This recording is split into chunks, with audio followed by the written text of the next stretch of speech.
ಇವತ್ತು ಕೂಡ ಏನಂದರೆ ಮಿಷಿನ್ ಬಗ್ಗೆ ಸ್ವಲ್ಪ ಮಾಹಿತಿ ಕೊಡೋಣ ಅಂದ್ಕೊಂಡಿದ್ದೀನಿ. ಏನಂತಂದರೆ ಇದು ಪ್ರೆಷರ್ ಪುಟ್ ಅಂತ ಅಂದ್ಬಿಟ್ಟು, ಇದು ಆರ್ಡಿನರಿ ಪ್ರೆಷರ್ ಪುಟ್ಟು. ಇದರಿಂದ ಏನು ಬೇಕಾದ್ರೂ ಕೆಲಸ ಮಾಡ್ಬೋದು. ಅಂದರೆ ಇದರಲ್ಲಿ ಪ್ರತಿಯೊಂದು ಸ್ಟಿಚಿಂಗ್ ಮಾಡ್ಬೋದು. ಇದರಲ್ಲಿ ಬೇರೆ ಬೇರೆ ಥರ ಪ್ರೆಷರ್ ಪುಟ್ ಇರುತ್ತೆ. ಸಿಂಗಲ್ ಪ್ರೆಷರ್ ಪುಟ್ಟು, ಪಾಯಿಂಟೆಡ್ ಪ್ರೆಷರ್ ಪುಟ್ಟು, ಮತ್ತು ಕಿನಾರಿ ಪ್ರೆಷರ್ ಪುಟ್ಟು ಅಂತ ಬೇರೆ ಬೇರೆ ಥರ ಪ್ರೆಷರ್ ಪುಟ್ಗಳಿರುತ್ತೆ. ಅಂದರೆ ಆಲ್ಮೋಸ್ಟ್ ಯೂಸ್ ಮಾಡೋದು ಎಲ್ಲದಕ್ಕೂ ಇದೇ ಥರ. ಈ ಥರ ಪ್ರೆಷರ್ ಪುಟ್ಟು ಥ್ರೆಡ್ ಪೈಪಿಂಗ್ ಯೂಸ್ ಮಾಡ್ತಾರೆ. ಮುಂದೆ ಯಾವ್ಯಾವುದು ಅಂತ ಅಂದ್ಬಿಟ್ಟು ಹೇಳ್ಕೊಡ್ತೀನಿ. ಬಟ್ ಇವಾಗ ಯೂಸ್ ಆಗ್ತಾ ಇರೋದು ಅಂದರೆ ಇದು ಆರ್ಡಿನರಿ ಪ್ರೆಷರ್ ಪುಟ್ ಅಂತ ಅಂದ್ಬಿಟ್ಟು.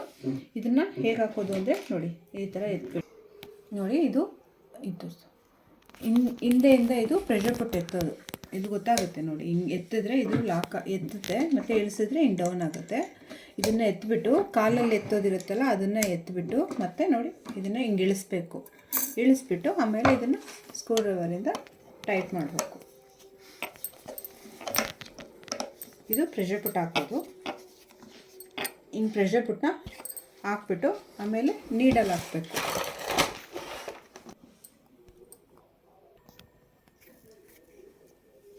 ಇದು ನೀಡಲ್ಲು ಪ್ರೆಷರ್ ಪುಟ್ ಹಾಕಿದ್ದಾಗಿದೆ. ನೆಕ್ಸ್ಟು ನೀಡಲ್ ಹಾಕೋದು. ನೀಡಲ್ ಹೇಗೆ ಹಾಕೋದು ಅಂದರೆ ನೋಡಿ, ಇಲ್ಲಿ ಅರ್ಧಕ್ಕೆ ಕ್ರಾಸ್ ಆಗಿ ಆಮೇಲೆ ಬೆಂಡ್ ಆಗಿದೆ, ಮತ್ತು ಇಲ್ಲಿ ಫುಲ್ಲು ಇಲ್ಲಿಂದ ಲೈನ್ ಇದೆ ನೋಡಿ, ಈ ಲೈನ್ ಇದೆ, ಫುಲ್ಲು ಲೈನ್ ಇರೋದು ಈ ಕಡೆ ಬರಬೇಕು. ಮತ್ತು ಅರ್ಧ ಬೆಂಡ್ ಆಗಿರೋದು, ಇದು ಅರ್ಧ ಬೆಂಡ್ ಆಗಿರೋರು ರೈಟ್ ಸೈಡ್ಗೆ ಹೋಗಬೇಕು. ಈ ಥರ ಫುಲ್ಲು ಲೈನ್, ಒಂದು ಲೈನ್ ಮೇಲಿಂದ ಫುಲ್ಲು ಲೈನ್ ಇರೋದು ಲೆಫ್ಟ್ ಸೈಡ್ ಬರಬೇಕು. ಅದು ಇಲ್ಲಿ ಹಾಕ್ಬಿಟ್ಟು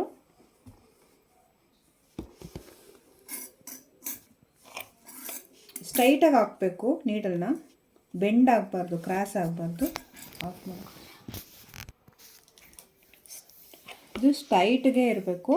ಈ ಕಡೆ ಒಂದು ಲೈನ್ ಫುಲ್ ಇರೋದು ಲೆಫ್ಟ್ ಸೈಡ್ಗೆ, ಮತ್ತು ಇಲ್ಲಿ ಅರ್ಧ ಬೆಂಡ್ ಆಗಿರೋದು ರೈಟ್ ಸೈಡ್ಗೆ ಬರಬೇಕು. ಮತ್ತು ಎರಡು ಸೆಂಟ್ರಲ್ಲೇ ಇರಬೇಕು, ಆ ಕಡೆ ಈ ಕಡೆ ಬೆಂಡ್ ಆಗಿರಬಾರ್ದು. ಆಮೇಲೆ ಫುಲ್ಲು ಅದು ಹಾಕಾದ್ಮೇಲೆ ಮತ್ತೆ ತಿರ್ಗಾ ನಾಳೆಯಿಂದ ಏನು ಹೇಳ್ಕೊಡ್ತೀನಿ ಅಂದರೆ ಪೇಪರ್ ವರ್ಕು. ಅಂದರೆ ನಾಳೆಯಿಂದ ಒಂದು ಪೇಪರಲ್ಲಿ ನಾನು ಹೇಗೆ ಸ್ಟಿಚ್ ಮಾಡೋದು, ನಿಮಗೆ ಸ್ಟ್ರೈಟ್ ಲೈನ್ ಹೇಗೆ ಬರೋದು ಅದನ್ನೆಲ್ಲ ಇವಾಗ ನಿನ್ನೆ ನಾನು ಹೇಳ್ಕೊಟ್ಟಿರೋದು.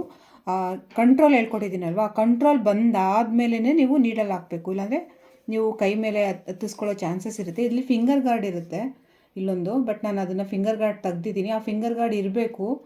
ಸ್ಟಾರ್ಟಿಂಗ್ ನೀವು ಕಲಿತಾ ಇದ್ದೀರಾ ಅಂತಂದರೆ ಫಿಂಗರ್ ಗಾರ್ಡ್ ಬೇಕೇ ಬೇಕು, ಇಲ್ಲಾಂದರೆ ನೀಡಲ್ಲಿ ಕೈ ಹೋಗೋ ಚಾನ್ಸಸ್ ಇರುತ್ತೆ.